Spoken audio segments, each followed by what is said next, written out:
ئەوڕۆ ڕۆژی هەینی دەی 6/2026 کاتژمێر 6 کەم 10 دقەیە. خۆشەویستان، وا دیارە گەشتی پرۆژەی ناونراو بە ئارتەمیس 2 وا بەرەو کۆتایی دەڕوات. دوای تەواوکردنی گەشتێک بە دەوری مانگ و تەواوکردنی خولێک بە دەوریدا، تاقیکردنەوەی سەرجەم ئامێر و سیستەمەکان بە سەرکەوتووی، ئێستا کەشتیوانانی ئارتەمیس 2 یان با بڵێن کەشتی نیشتنەوەی ئۆراین یان کەشتی ئاسمانی ئۆراین ئێستا دووچاری یان دەستنەنێو قۆناغێکی ئەوها بڵێن باشترە زۆر هەستیار و مەترسیدار هەمان کات کە ئەویش قۆناغی نیشتنەوەیە. بەڕێزان، بەپێی ئەوەی کە ناسا پلانی بۆ داناوە، قۆناغەکانی هاتنەنێو بەرگە هەوای زەوی و نیشتنەوە بەم چەند قۆناغەدا تێدەپەڕێ: 1 2 3 4 5 6 بە 7 قۆناغ مەرحەلەی ناسراو بە ئاتمۆسفێریک ئینترایان هاتنەنێو بەرگە هەوای زەویان خزان بۆ نێو بەرگە هەوای زەوی ڕوودات کە مەرحەلەیەکی زۆر زۆر هەستیارە. خۆشەویستانم، لە قۆناغی یەکەمدا کەپسولەی کەشتیوانان کە هەر چوار کەشتیوانی تێدایە بە ئۆراین ناساوە، کەپسولەی ئۆراین لەگەڵ کەشتی خزمەتگوزاری کە لەلایەن وکالەی یان ئاژانسی بۆشایگەری ئەوروپی ئیساوە دروستکرایە.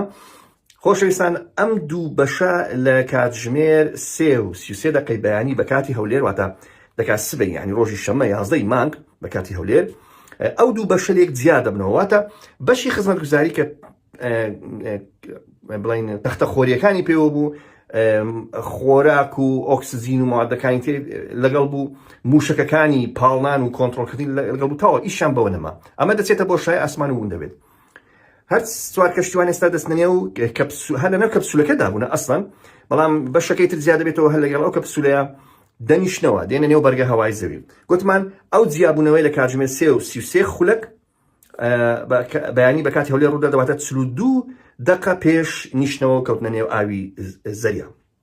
قۆناغی دووەم، بەگرخستنی بزوێنی سەرەکی کەپسولەی کەشتیوانە. بزوێنێکی سەرەکی لەلایە کە ئەمە پاڵنانێکی خێرا و بۆ ماوەیەکی زۆر کەم دەداتە کەشتیەکە یان کەپسولەکە تا بخزێتە نێو بەرگە هەوای زەوی، و ئەو پاڵنانە موشەکێ بۆ ماوەی تەنها 9 چرکە دەبێت، زیاتر نییە، و بە خێرایی 5.3 پێ لە یەک چرکەدا پاڵنانێکی 9 چرکەیی بە کەشتیەکەوە دێنێت تا بخزێتە نێو بەرگە هەوای زەوی.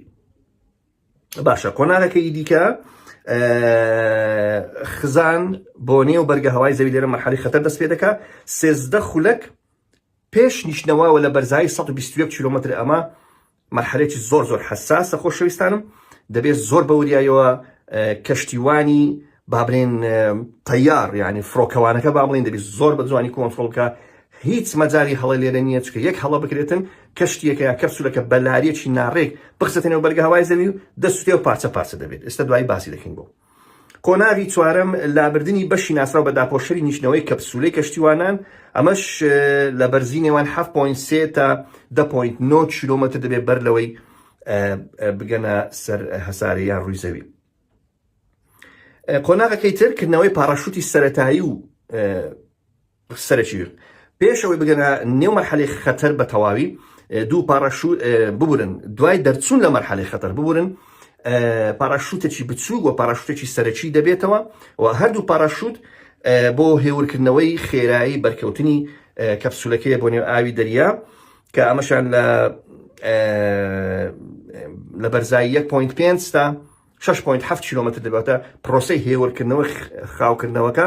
هەر لە بەرزایی 6.7 کیلۆمەتر ئەوها باشتر بڵێم تا دەگاتە 1.9 کیلۆمەتر پاراشوت خێراییەکەی کەم دەکاتەوە.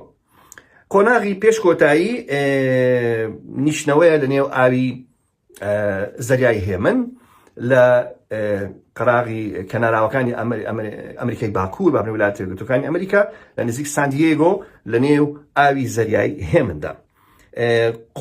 کۆتا قۆناغ کە هەیە ئەویش بەگرخستنی سیستەمی هاوسەنگکردنی کەپسولەکە کە دەکەوێتە نێو ئاوی دەریا. ئەمە سیستەمێکی تایبەتە بۆ هاوسەنگکردن و لەنگەرکردنی، و چەند باڵۆنێکیش لەسەرەوە پڕ هەوا دەبن بۆ ئەوەی زمانی تەواوی کەپسولەکە بن کە نقومی ئاو نەبێت. ئەسڵەن کەپسولەکان نقومی ئاو نابێت بە هیچ شێوەیەک، وەک چۆن نەیهێشت پلازمای گەرمی کە باسی لەوە دەکەین دوای داخلی نێو کەشتێکە بێت، چونکە ئەمە دەبێتە هۆی جانە دەستدانی کەشتیوانانی کەپسولەکە. خۆشەویستان، ئێستا کە دەین باسی قۆناغێکی دیکە دەکەین یان تۆزێک ورتر دەچینە ناو مەسەلەکە، بازانین داتایەکان چۆن باس لە هاتنەوە نێو بەرگە هەوای زەوی و یان خزان بۆ نێو بەرگە هەوای زەوی و خشان لەگەڵ بەرگە هەوای زەوی چۆن ڕزگاریان دەبێ و دەکەوێن لە نێو ئاوی دەریای هێمن یا زەریای هێمن، کە ئەمەش باشترین هەڵبژاردەیە لەبەر سەلامەتی کەشتیوانان و هەروە سەلامەتی دانیشتوانی ناوچەکە.